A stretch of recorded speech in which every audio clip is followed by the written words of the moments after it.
Hi everybody. In this video I want to show you a pretty easy way to do a head swap composite image. I'm going to take a baby's head, chop it off, and put it on another picture. um, what I have here is a really cute picture. This little girl smiled at the wrong time, which is always the case. I usually don't have my camera in my hand when they smile. I always miss them. But in this particular situation, I was taking my first picture of the session with my passport color checker in there to set my white balance, and she smiled real big. And I was like, no, what am I going to do with this? And of course, she didn't smile again. So this would be really hard for me to clone out or get rid of. So what I did was I took another shot without the passport in it, with the plan to use the basket and the background from this image and then her face from the smiling image, and put those two together so I have an image that I really like. So what I'm going to do is grab those two images by highlighting them, and then I'm going to right click and hit edit in Adobe Photoshop. And my computer is kind of slow, so it's going to take a minute to open up the program and slap those two pictures in there. And I'm not going to go through all of the editing that I would do in these images. I just want to show you how to do a face swap. I would also be removing my toes. Well, let's just remove my toes because they really bug me. Okay, so I have this image here, which is the background that I want to use. And then I have this image over here, which is the face that I want to use. So I'm going to start with the background image. This is my background layer. It's locked. I'm going to keep it locked. I don't want to do any adjustments on this specific layer. I don't want to permanently change or alter any of the pixels in that image. So any changes that I do, I'm going to want to do on a duplicate copy. I know of 3 ways to duplicate the background. There might be more. One is to click on this layer and drag it down to the layer icon, that little paper icon, and unclick, and it gives you a background copy. Another way is to right click on this layer and hit duplicate layer, and it gives me a background copy. And the last way I know to do it is to go up to, you have to have that layer selected, go up to layer, duplicate layer, and it gives you a background copy.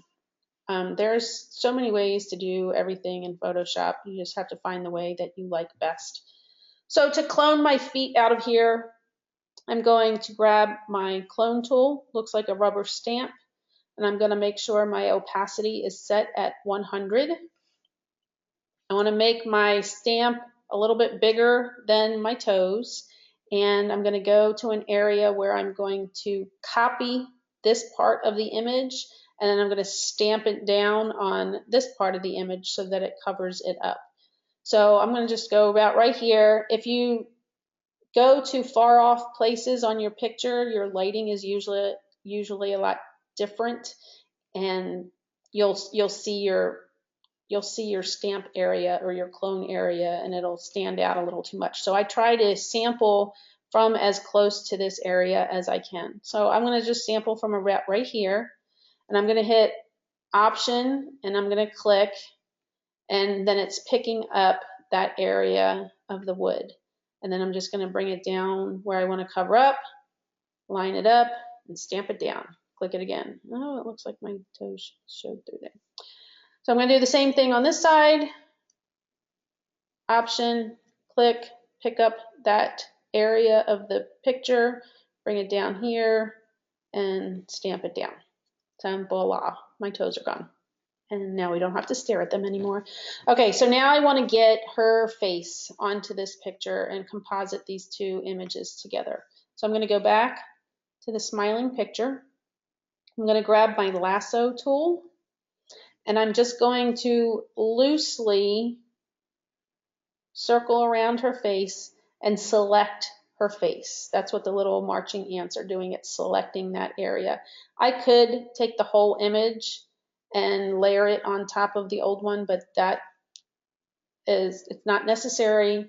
It's going to make your file a lot bigger and it's just going to give you more work to do. So I'm going to select that area and then I'm going to come up to edit and copy. Then I'm going to go back to the background that I want to work on and I'm going to do edit, paste. So now it has made a new layer for me. You can see all of the checkerboard area just means that layer is transparent. You can see straight through it. And then her little head is right there that just put it down in the middle. To move her head into position, I'm going to take this little arrow mover tool up here called the move tool. And now I can grab her head and drag it where I want to. Okay. One trick to get this positioned correctly is to lower the opacity of this layer so that I can see through it a little bit and then I can line it up with her face that's on the bottom image. So I'm just going to lower the opacity to, I don't know, 50–60%. Zoom in, and now when I move it, I can try to line up her eyes or her nose or her mouth, something that didn't move very much. Look at her ears and the headband and get those lined up as best as I can. It looks like I was a little bit farther away on this image maybe, so I can adjust the size of her face by pulling on a corner and I can make it bigger or smaller to get it proper size. When I do that, I have to make sure that I'm always clicking this lock button up here that's going to lock the dimensions of my selection. If I don't do that, I can really distort the size and the shape of her head and make it look really, really bad. But if I hit this lock button up here, it locks the dimensions and keeps it the same. So I'm not changing the shape of her head. So I only needed to really do that a little teeny bit, I think, to make her head the same size that it was in the original picture. And I think that looks pretty good. When I'm done, I'm going to click this check mark up here to say, yeah, okay, that's where I want it, slap it down. And then I'm going to come back to my layer and raise the opacity back up to 100%. So now I have her smiling face on the other background. I need to clean up the edges. It doesn't look really bad here, but if you click this on and off, you can see down here and over here, there might be some parts of the layers or the flocati where you can see an edge or an outline from that layer. So you want to kind of go around and smooth those out. And I also need to get rid of this here, the corner of the color picker. So on my layer, I'm going to click on the layer. So that's what I'm working on. And I want to put a layer mask. So I'm going to go down to the rectangle with the circle in it. That's for a mask. I'm going to click on it and it's going to add a layer mask to this layer. The layer mask is all white and it's highlighted. That means anything that I do on the screen right now is going to be happening on that layer mask. If I wanted to do something specific to just the layer, like just her face here, I would click on the layer thumbnail, but we're working on the mask. All of the white area of the mask is telling you that everything on this layer is visible. You can see it 100%. If your thumbnail is black, that means everything on this layer is invisible. You can't see it. The entire thing is dark or opaque and you can't see through it. I want her face to be visible, but I want all of these other areas to not be visible. I just want it to blend into the background. So I don't want to see this part here, and I probably want to fix up some of the edges around here. So I need to mask that off. If I draw on my mask with a black paintbrush, that's going to hide this part of the layer or any part of the layer that I want to hide. It's way better to use a mask than to use the erase tool.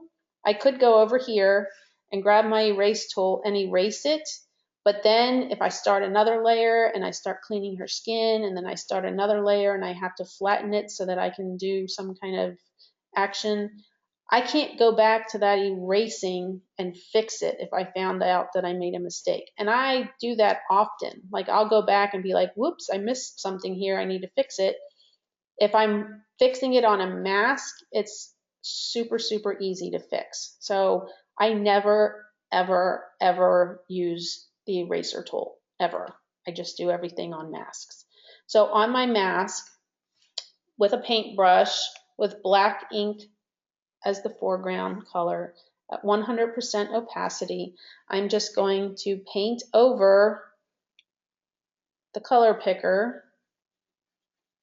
And then you'll be able to see on the mask that little black mark is where I just painted over here, and that's saying I don't want to see that area of this layer. Make that opaque, make that invisible. And so now I can click this on and off to see where I need to fix some more spaces. And I like doing that just to watch your little duck lips. Oh, it's so cute. So like right around here is where the edge was. So I'm just going to take my brush and kind of smooth that out so it's not noticeable, even though it's really not that noticeable. Down here, if I click it on and off, around here changed, but to me it just looks like a normal blanket. It doesn't, I don't see any harsh lines. Here it looks a little funky, so I can erase parts of that. And see, now I have to fix all the way up to her neck, so it looks right. And that looks good. All of this area here blends in really well together, so I don't think any of that needs to be fixed. And we're done. I just swapped ahead. So now I have the picture that I want with her smiling. I would then flatten this probably and then start working on her skin, correcting it, and I probably darken this wood up a little bit and I would be done. So super easy. Send me a message if you have any questions. I'd love to help you guys out. And stay tuned. I'm gonna, leave me messages if you have any requests for tutorials, because I want to start loading some up on my new YouTube page to get me some subscribers. I think I'm up to like 30 now. Woohoo. Okay, thanks for watching. Bye.